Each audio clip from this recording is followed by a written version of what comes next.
Here's an exclusive story. Apparently, Amazon deployed a secret strategy to dodge India's regulators, documents show. You know, Amazon been trying to make moves in India. Huge new market. Well, not that new, but growing, obviously. And Amazon recognizes that there's a big competition there. They're trying to get a foothold. And apparently there were some restrictions in place that were shifting, that where the government was attempting to protect small sellers against big foreign entities coming in and pushing them around. Like Amazon. And pushing them out. Yeah. Now, Amazon, they come in and they say, no. We're going to enable these small sellers. We embrace them. They come on our platform, no problemo. Everybody gets lifted up. We make their lives easier. We're a platform, right? Yeah, just a framework. That's it. We don't want to be involved in anything else. Although I will just say, as an Amazon user, when I see a small seller, I can't help it. I have less confidence than when I see it shipping from Amazon and it's next day. It's always next day with the Prime and everything else when they warehouse. And I understand they take a fat fee for it, and I don't know that it necessarily always works out for the seller, this scenario, or even the economy when you centralize the thing and you have fewer players. But certainly from a customer perspective, for now, maybe I pay a little bit more. I don't know. Right. You don't know all the competitive things that take place as a consequence. But anyway, so they went over and said that. But then this report seems to indicate that that's not actually what happened, and that a very small number of sellers ended up accounting for the majority of sales in India. 33 Amazon sellers accounted for about a third of the value of all goods sold on the company's website in early 2019, the documents show.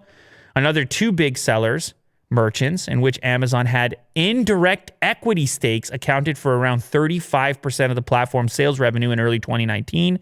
That meant some 35 of Amazon's more than 400,000 sellers in India at the time accounted for 2/3 of its online sales. So small number of sellers ended up actually owning all those sales. And of that small number of sellers, Amazon was actually invested in a bunch of them, meaning they were intimately involved in those transactions and invested in those transactions, which again kind of centralizes that power around one vendor. Even if that vendor happens to be invested in a number of other vendors, those are still kind of their vendors, if you know what I'm saying. Yeah. So there's some criticism here that they didn't actually do the thing that they had claimed that they would do, and they kept on making moves around the regulations, finding ways to still control a variety of aspects, even when the regulation existed, in an attempt to stop that from happening. That's the report, at least, okay? But a lot of this comes down to your perception on,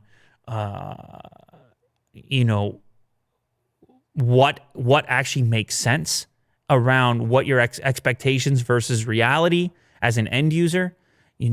Like I just said, it's if I'm on the website, if I'm on Amazon.com, how I perceive that variety of sellers. Like there's other mechanics involved. Even if Amazon did the things that they said, it may also be that buyers gravitate towards big sellers.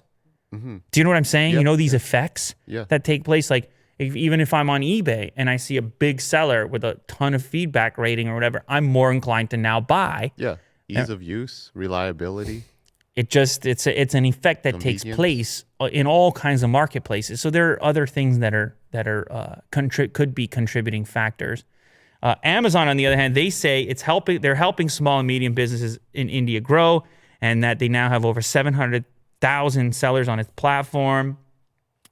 And Bezos announced that the company would spend $1 billion more to bring businesses online in the country. So he's saying, no, we're still doing it. Give us a chance. We're still doing it. Chill out.